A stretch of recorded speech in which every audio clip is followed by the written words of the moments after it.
about this one because I love beets. Beets are a nutrient-packed little buggers, but they come in different colors. This is a golden beet, this is a dark red beet, and all beets have what's called biotin in them, and as colorful as they are, they actually have this colorless nutrient called biotin.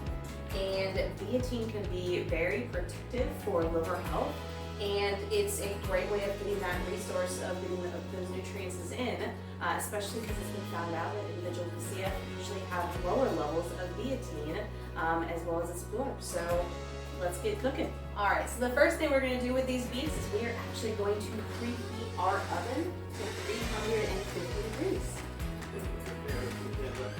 All right, well, I have collected my baking dish, and after I've gotten these beets, I'm going to give them a good rinse because we are going to cook these things whole with their skin on to make it easier to remove later. So after you rub and scrub every bit of dirt you possibly can off of these guys, you're going to put them in your baking dish. And your quarter cup of water is actually going to go directly into the bottom of this dish. Right. And your 2 tablespoons of olive oil, or however much olive oil you want to use, we're going to actually coat each one of these guys as much as we can, really getting it all over that skin so it'll be easy to peel off later.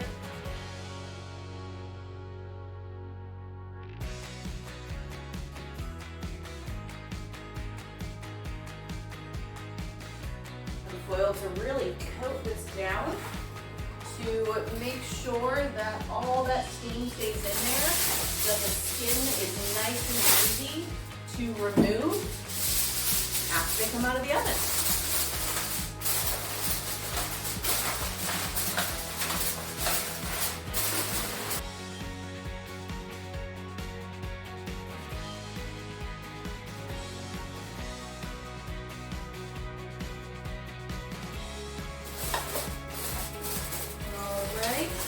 And in they go to the preheated oven for about an hour. And they're just going to sit in there for a while. Alright, to make our marinade, we are going to add in our orange juice, our vinegar, and our sugar into a bowl. So the base recipe, we're going to use 3 cups of orange juice. So that's 1, 2, and 3. I actually like to use a non-pulp orange juice for this because I don't really like the pieces later on. So use a pulp-free orange juice, and then our quarter cup of a white wine vinegar, and this is actually my favorite white wine vinegar. It's actually a citrus champagne vinegar, and it goes really well because it's already pretty citrusy. So we then have our quarter cup of vinegar, and then about 3 tablespoons of sugar. Everybody loves sugar.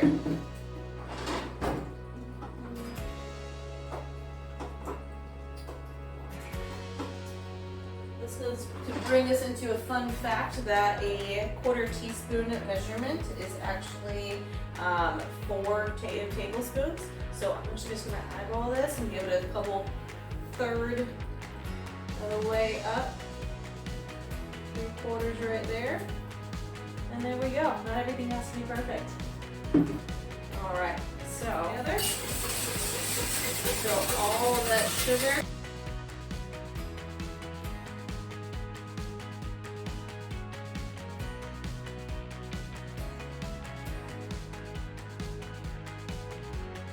In our salt into the mixture.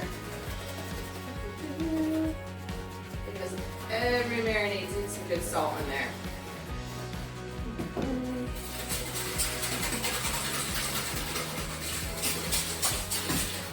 Alright, and the beets will be ready to go in there when they get out of the oven.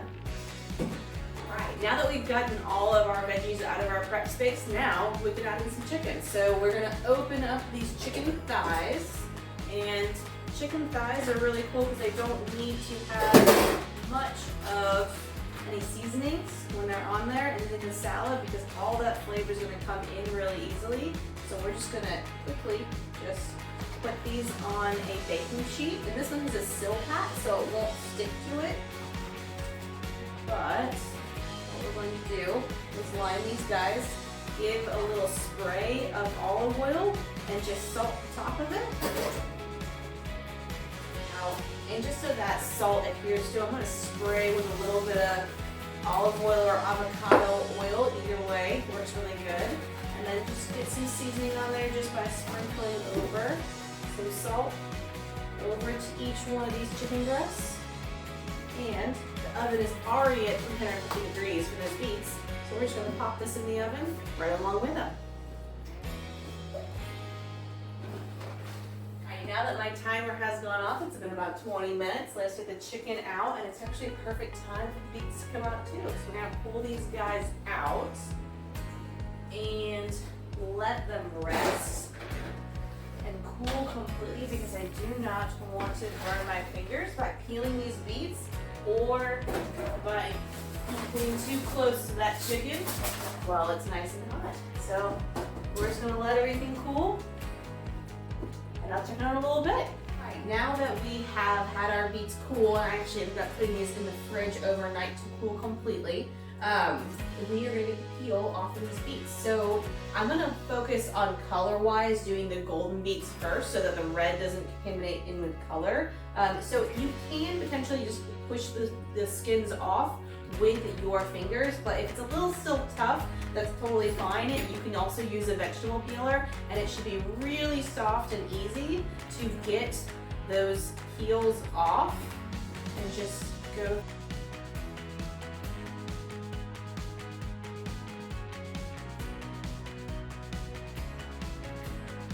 Right, now that we have finished peeling the beets, I purposely left the yellow ones over here, the golden ones over here, to make sure we don't get too much of a contamination of color, because your red beets will dye your golden beets red, and we want to have that difference in color. So we are going to cut up these golden beets first, and we're going to try to cut them into bite-sized pieces, and they should be pretty soft at this point, easy to cut through, and we're just going to make some slices that are about half of an inch wide, so that we can make half-inch cubes of these beets. We're just making them into nice little cubes here.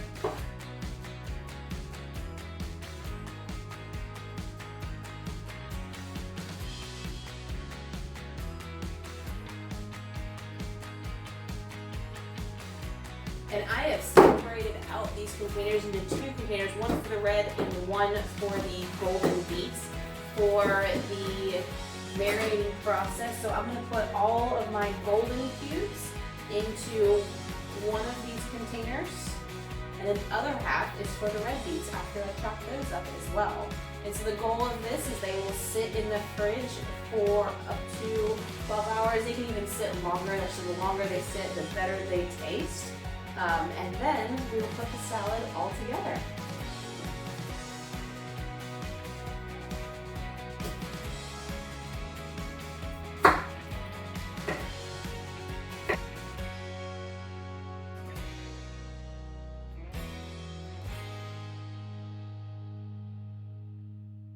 The last little bit here is putting the whole salad together. So we're going to start off by getting some mixed greens right on the bottom.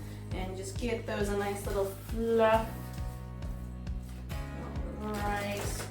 And we're going to add in some chicken next. Maybe some of the chicken we made yesterday. We're going to take one of these little thighs and we're going to slice that up before putting it in there. So all we're going to do is just keep nice little slices all the way across.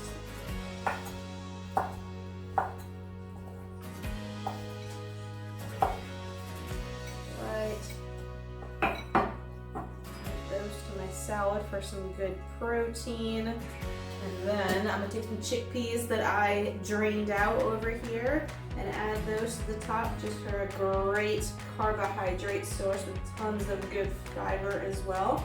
It's also got a little bit of protein in there. Now we are going to add in our beets. Right. We're going to get a good little spoonful of these golden beets and spread them all over.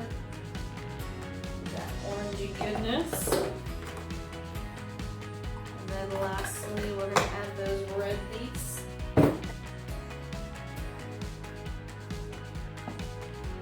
Tons of good colors in here, all the antioxidants. Then crumbles of goat cheese right on top. Very good, and that is one good looking salad.